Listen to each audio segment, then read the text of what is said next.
Hi everyone, today we're going to have a book about a dinosaur, but before we do that I thought we could have a wee look in the woods and see if we can spot any dinosaurs. Are you ready to come? Let's go.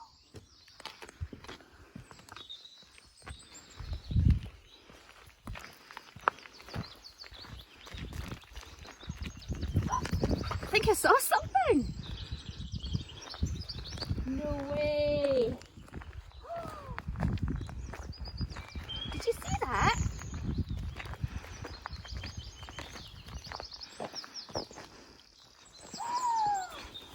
What we found!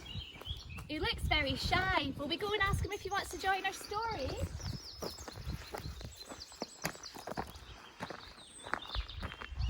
Hi, Mr. Dinosaur.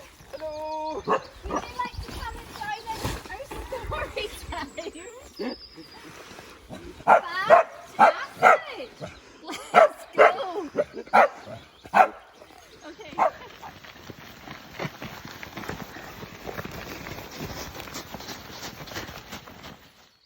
Today's story is Tyrannosaurus Drip, and it's by Julia Donaldson and David Roberts.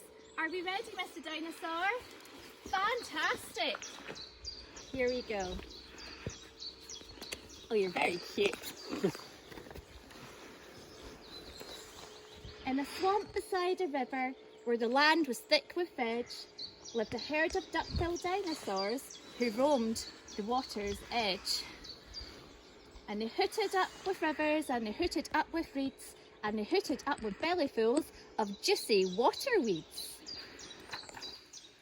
Now across the rushy river, on a hill the other side, lived a mean Tyrannosaurus with his grim and grisly bride. And they shouted up with hunting, and they shouted up with war, and they shouted up with bellyfuls of duck-billed dinosaur.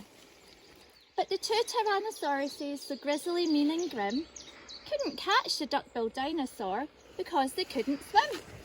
And they muttered down with water, and they muttered down with met, and they muttered what a shame that bridges aren't invented yet. Now a little Compsognathus, but for short we'll call her Comp, found a duck-billed egg and stole it from a nest beside the swamp. And she swam with it, and ran with it, and murmured, "Clever me, and won't the baby Comps be thrilled with duck-billed eggs for tea?" She dropped the egg in terror and went running for her life from the mean Tyrannosaurus and his grim and grisly wife. And the duck-billed egg went rolling, and at last it came to rest, and of all unlikely places, the Tyrannosaurus nest. Now, the mother tea had great big jaws and great enormous legs, but her brain was rather little, and she couldn't count her eggs. And she sang, "Hatch out my tethers with your scaly little tails, and your spiky little toothies, and your scary little nails." Out hatched babies 1 and 2, as perfect as could be. But Mother T was horrified by baby number 3. And she grumbled, "He looks weedy," and she grumbled, "He looks weak," and she grumbled, "What long arms, and look, his mouth looks like a beak." "He just needs feeding up," said Dad, and gave the babe some meat. The first 2 gulped and guzzled, but the third refused to eat. And he said, "I'm really sorry," and he said, "I simply can't," and he said, "This meat looks horrible, I'd rather eat a plant." "A plant," yelled Mum in horror, and Dad said, "Grit a grip." His sisters found a name for him, Tyrannosaurus Drip. And he shouted up with hunting, and he shouted up with war, and he shouted up with bellyfuls of duck-billed dinosaur. Poor Tyrannosaurus Drip tried hard to sing along, but the others yelled, "You silly Drip, you've got the words all wrong." For he hooted down with hunting, and he hooted down with war, and he hooted down with bellyfuls of duck-billed dinosaur. Drip's sisters soon grew big enough to hunt with Dad and Mum, but they turned on Drip and told him, "You're not fierce enough to come."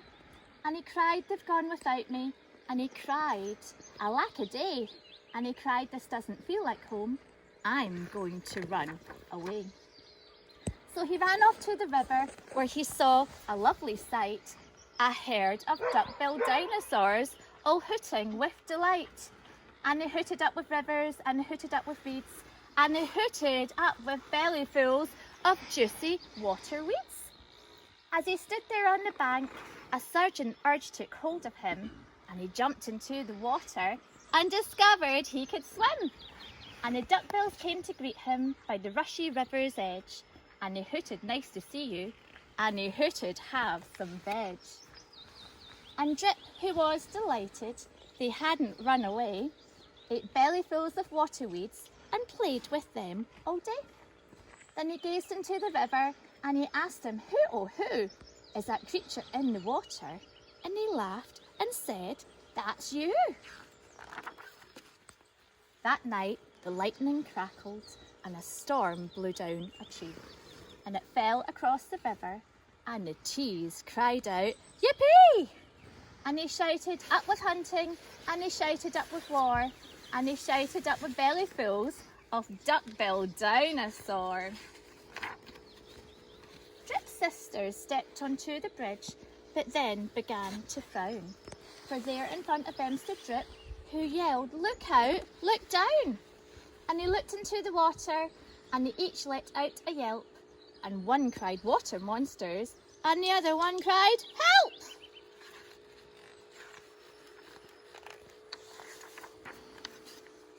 Their mother scolded nonsense, and she joined them on the tree. Then she looked into the water and exclaimed, "Goodness gracious me!"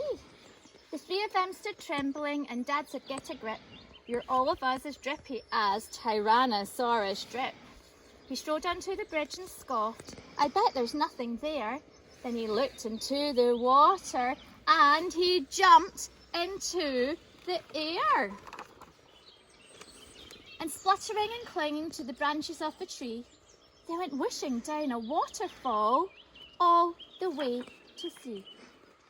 And the duckbills hooted happily, they hooted hip hip hip, hooray for the heroic one and only duckbill Drip. The end. What a fantastic story! Did you enjoy that, Mr. Tyrannosaurus? Fantastic! Well, we will see you all another day, boys and girls. Bye!